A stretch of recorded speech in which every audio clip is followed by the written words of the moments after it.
आशा करता हूं आप सब बहुत अच्छे होंगे। मेरा नाम है सिद्धांत अग्निहोत्री। स्टडी ग्लोस पे आपका बहुत बहुत स्वागत है। दोस्तों, आज हम बात करेंगे भारत बंद की। 25 करोड़ लोग आज सड़क पे आएंगे। 25 करोड़। अब ऐसा क्यों हो रहा है भैया, क्यों भारत बंद है, हम देखेंगे। लेकिन यहाँ पे जबरदस्त स्ट्राइक्स जो है वो होने वाली है।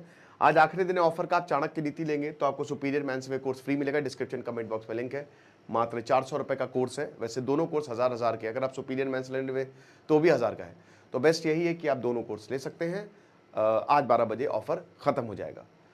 तो बात यह है कि यहाँ जो भारत बंद है, भारत बंद क्यों होता है? कोई इशू पे, कोई बर्निंग इशू हो गया या कोई ऐसी चीज जिससे लोग सरकार से नाराज हैं।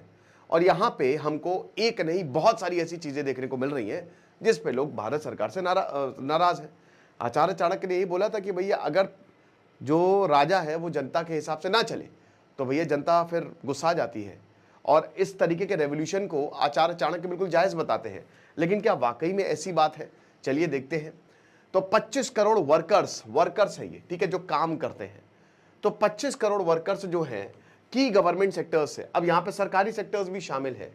वो क्या करेंगे? वो प्रोटेस्ट करेंगे। बताते हैं कि जो सेंटर का एंटी वर्कर, मतलब जो काम करते हैं उनको तो आप कुछ देते नहीं, एंटी फार्मर जो किसान है उनको आप कुछ नहीं देते, और कॉर्पोरेट को भर भर के चीजें दिए जा रहे हैं। तो pro corporate, anti worker, anti farmer जो है वो प्रोटेस्ट है।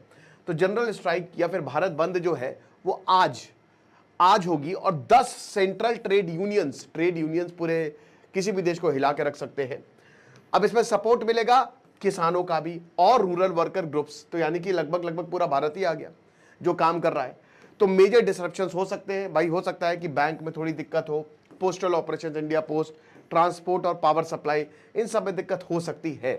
क्या क्या इफेक्ट हो सकता है? एक तो बैंकिंग और इंश्योरेंस सर्विसेज, फिर उसके बाद पोस्टल ऑपरेशंस, फिर उसके बाद coal mining and industrial production, फिर जो स्टेट रन पब्लिक ट्रांसपोर्ट है, ट्रेन्स नहीं, ठीक है, लेकिन जो बसेस हैं या फिर जो भी सरकारी ट्रांसपोर्ट अवेलेबल है, फिर उसके बाद सरकारी ऑफिसेज और पब्लिक सेक्टर यूनिट्स, फिर रैलीज भी होंगी गांव में, रूरल।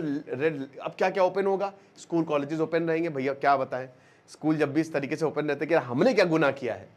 प्राइवेट ऑफिसेज ओपन रहेंगे और ट्रेन सर्विसेज जो है डिलेज हो सकते हैं क्योंकि ट्रैक पे लोग आ सकते हैं, बट ये चलेंगी, कोई दिक्कत नहीं है। अब 10 पॉइंट में हम एक एक चीज बताते हैं। तो सबसे पहली बात, ये सारी ट्रेड यूनियंस जो है वो इसमें पार्ट ले रही है। तो इसमें INTUC, AITUC, CITU, HMS सेवा, AIUTUC, AICCTU, ये सब टोटल 10 है। और ये एक साथ आए हैं और यही बोल रहे हैं कि जो इकोनॉमिक पॉलिसी और लेबर लॉज है जो सरकार लेके आई थी। देखिए, भारत में लेबर लॉज वैसे भी बहुत कंफ्यूजिंग है। 500 से ऊपर बहुत लेबर लॉज है भाई, परेशान हो जाएंगे आप। तो सरकार चाह रही है कि उसको एक, मतलब जितना हो सके फालतू चीज़ों को हटाओ और एक यूनिफाइड लेबर लॉ बनाओ। सरकार की कोशिश है, केंद्र सरकार की भी, राज्य सरकार की भी। तो यहाँ पे बहुत सारी ऐसी चीज़ें हैं जो ट्रेड यूनियंस को पसंद नहीं आ रही है। अब इसमें 25 करोड़ जो है, इसमें ऑर्गेनाइज्ड और अनऑर्गेनाइज्ड दोनों ही जो है वो पार्ट लेने वाले हैं। साथ ही साथ सरकारी जॉब का क्या होगा? हमको ज़्यादा सरकारी जॉब चाहिए, ये बात बिल्कुल सच है दोस्तों, और मैं इसका बिल्कुल मुखालिफत करता हूँ कि सरकारी जॉब्स क्यों नहीं निकालती है सरकार। हर जगह आप देख रहे हैं कि आप किसी भी डिपार्टमेंट में उठा के देख लीजिए, आपको वहाँ पे लोग कम मिलेंगे, एम्प्लॉयज़ कम है, काम ज़्यादा, एम्प्लॉयज़ कम है। लेकिन फिर भी सरकार कहती है पैसा, तो फालतू चीज़ों में भी तो बहुत ज़्यादा पैसा खर्च होता है, हम उसको रोक सकते हैं। फालतू चीज़ों में पैसा खर्च हो जाएगा। जैसे अभी जो दिल्ली सरकार का डिसीजन है, मुझे बिल्कुल समझ में नहीं आया कि आप 10 साल पहले जो है, उसके 15 साल पहले आप जो कार है उनको, वो अब उनको पेट्रोल नहीं मिलेगा। क्या मतलब है इस बात का? ये बहुत ही उलझुल डिसीजन है। ऐसे डिसीजन नहीं होने चाहिए, क्योंकि देखिए जनता के लिए सरकार है।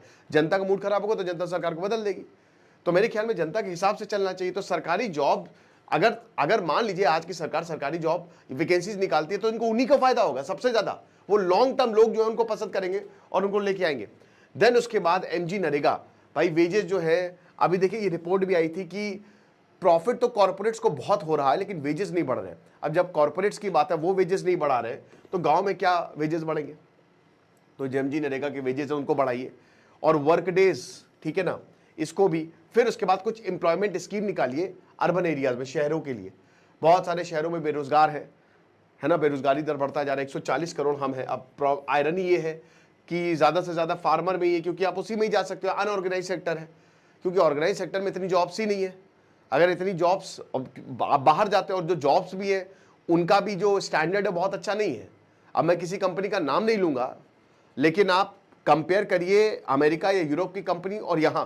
अभी मैं एक वीडियो देख रहा था, उसमें बता रहा था कि मैं स्वीडन में काम करता हूं एक आईटी सेक्टर में, तो वहां पे 4 बज गए और 4 बजे शाम को 4 बज गए। आपको पता है ना कि जब गर्मियां होती है तो यूरोप में दिन ही नहीं ढलता है। 12-12 बजे, रात के 12 बजे, डेनमार्क में रात के 12 बजे रात होती है, ठीक है, तो दिन ढलता ही नहीं, वो दिन भर सूरज जो है वो निकला रहता है, 3-4 घंटे के लिए अंधेरा होता है। तो बता रहे कि हम भैया 4 बजे से ज्यादा थोड़ा सा ओवर टाइम करने के लिए रुक गए। हमने सोचा चलो काम है कर लेते हैं, और उसमें उनके ऑफिस में भी सब कुछ होता है। आप पीएस खेल सकते हो, PS5 खेल सकते हो, प्ले स्टेशन खेल सकते हो, गेम खेल सकते हो, मतलब कमाल है। तो वहां पे आती है HR, कहती है भैया आप घर जाइए, आपको नहीं आपको आप जो भी काम है आप कल कर लीजिएगा, आपको 4 बजे से ज्यादा रुकने की इजाजत नहीं। और भारत में क्या होता है कि नहीं बेटा, तुम 6 क्या, तुमको यहीं तुम बिस्तर ले आओ, यहीं पे बिस्तर रजाई वजाई ओढ़ के यहीं पे रहो, घर जाने की जरूरत नहीं है, करो काम। पैसा क्या, पैसा जितना है उससे 100-200 कम दे देंगे हम। यही भारत में तो यही है ना। तो ये चीज है। हम मैं एक चीज देखता हूं, जैसे अभी कल मैंने देखा कि लखनऊ में एक मैंगो फेस्टिवल होता है, वहां पे लोग ऐसे पागलों की तरह आए और ऐसे आम लूट के ले गए, कोई सिविक सेंस नहीं है। मैं ये देखता हूं कि हम बहुत बड़ी बातें करते हैं, धर्मों की बहुत बड़ी बातें करते हैं, धर्म गुरु बनते हैं, लेकिन एक्चुअल में क्या हम उनको फॉलो कर रहे हैं? उसको फॉलो यूरोप कर रहा है। आप यूरोप में देखिए, अभी मैं एक व्लॉग देख रहा था, उसमें बता एक यूरोप डेनमार्क में, तो वहां पे जो उन्होंने कुछ खरीदने के लिए सामान रखा हुआ था, ठीक है, मतलब बेचने के लिए सामान रखा हुआ था, तो अपने घर के बाहर रखा हुआ था और वहां पे कोई आदमी या कोई औरत नहीं थी। इतनी ऑनेस्टी चल रही है। भारत में आप देखिए, तो बात यह है कि आपको अपने स्टैंडर्ड को बढ़ाना पड़ेगा, सिविक सेंस लाना पड़ेगा। अब सिविक सेंस ना होने की वजह से रोड की हालत है, शहर की हालत है, रेलवेज की हालत है। आप देखिए, हम इतनी बड़ी बातें करते हैं, लेकिन हम उनको एक बात को फॉलो नहीं कर रहे, एक बात को फॉलो नहीं कर रहे, बल्कि वहां पे वो बातें बड़ी नहीं करते, लेकिन फॉलो हर एक चीज कर रहे हैं। तो गजब हिपोक्रेसी है। फिर उसके बाद जो नए लेबर कोड्स हैं जो बताते हैं कि ये वर्कर राइट्स को जो है वो बहुत ज्यादा वीक करेंगे, इसमें वर्किंग आवर्स बढ़ेंगे, और इसमें जो है वो बड़ा मुश्किल होगा यूनियंस के लिए, और स्ट्राइक पे नहीं। क्योंकि देखिए, जो नए लेबर लॉज है, बहुत सारे लेबर लॉज आए थे 2020 में, आज से 5 साल पहले, तो उसमें यह था कि आप उसमें सिक्योरिटी भी थी, कुछ अच्छी बातें भी थी। देखिए, मेरे हिसाब से एक मिडिल पाथ होता है, ठीक है। बुद्धिज्म कहते थे ना कि ना एक्सट्रीम जाओ, बहुत ज्यादा कट्टर भी ना और बहुत ज्यादा कमजोर भी ना हो, मिडिल पाथ लो जो तुमको सूट करे। तो यहां कुछ बातें आप माने, कुछ बातें वो माने। ऐसा नहीं कि लेबर लॉज में सारी बातें खराब थी, लेबर लॉज में कुछ चीजें बहुत अच्छी भी थी, लेकिन कुछ चीजें भाई अब सही समझ में नहीं आई, तो उसमें जो है फिर वही है कि ये तो गड़बड़ है। 17 पॉइंट डिमांड है लेबर मिनिस्टर को, 17 पॉइंट डिमांड जो है, 17 पॉइंट्स जो है कि आप हमारी ये बात मान लीजिए, हम अभी इसी वक्त स्ट्राइक को खत्म कर देंगे। अब स्टॉक मार्केट जो है वो वैसे ही फंक्शन करेगा, उसमें कोई, हालांकि देखिए सैटरडे संडे तो स्टॉक मार्केट बंद रहता है, तो वो तो अभी तो सैटरडे संडे है नहीं, आज तो है वेंसडे, तो कोई प्रॉब्लम नहीं। स्कूल कॉलेजेस गवर्नमेंट ऑफिसर, यार वही दिक्कत है ना, ये बंद नहीं होंगे। स्कूल बंद हो जाते तो मजा ही आ जाती, क्यों। उसके बाद बैंक्स जो है, बैंक सबसे इंपॉर्टेंट, वो भी they will remain open, but क्योंकि जुलाई 9 आज कैमरा ऑफ हो जाता है यार। मैं तो 4 कैमरा है, हर एक कैमरा पता नहीं क्या प्रॉब्लम है। एनीवे, तो बैंकिंग वर्कर्स जो है वो स्ट्राइक्स को ज्वाइन कर सकते हैं, ठीक है ना। उसके बाद पब्लिक ट्रांसपोर्ट जो है वो कुछ रीजन में हो सकता है अफेक्टेड रहे, डिले हो सकता है, स्टूडेंट और ऑफिस गोअर्स के लिए प्रॉब्लम हो सकती है, थोड़ा सा देख दाख के प्लान करके जाइएगा, अपने ही व्हीकल से जो तो ज़्यादा बढ़िया है।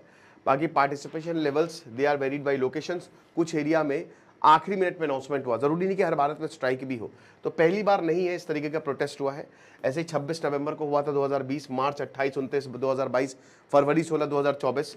तो इसमें डिसइन्वेस्टमेंट ये बहुत बड़ा कि प्राइवेटाइजेशन जो है, पब्लिक प्राइवेटाइजेशन की हो रहा है। देखिए, मैं इसके सपोर्ट में हूं, मैं पूरा प्राइवेटाइजेशन नहीं, लेकिन मैं ये थोड़ा बहुत आपको प्राइवेटाइजेशन करना पड़ेगा, क्योंकि जो सरकारी सर्विसेज है ना भैया, भगवान बचाए उनसे, भगवान बचाए। मैं तो कहता हूं बिजली को भी प्राइवेट कर दो, सिंपल सी बात है। ये फालतू की बातें जो है ना वो ग्राउंड में समझ में नहीं आती। थोड़ा प्राइवेटाइजेशन आप करिए, क्योंकि सर्विस ठीक मिलती है उससे, वरना सरकारी आप तो ऐसे चक्कर लगाते, या तो आप सरकारी सर्विसेज उस लेवल की कर दीजिए, और इससे कंपटीशन भी बढ़ता है। सरकार को भी ये रहता है कि हाँ यार, हमको भी कंपटीशन जो है वो, लेकिन हाँ बहुत ज्यादा प्राइवेटाइजेशन डेंजरस हो जाता है। आप मैक्सिमम 10% तक कर दीजिए, 5% तक कर दीजिए, हद से ज्यादा प्राइवेटाइजेशन करेंगे तो फिर गरीबों को प्रॉब्लम आ सकती है। बाकी आप चाणक्य नीति और सुपीरियर मैथ्स में ये चाणक्य नीति खरीदेंगे तो ये कोर्स फ्री है। आज आखिरी दिन है ऑफर का, 400 रुपए का कोर्स अवेल करिए, डिस्क्रिप्शन कमेंट बॉक्स में लिंक है। खुश रहिए, पढ़ते रहिए। दिस इज सिद्धांत अग्निहोत्री साइनिंग ऑफ। कोई हॉलीडे नहीं है, लेकिन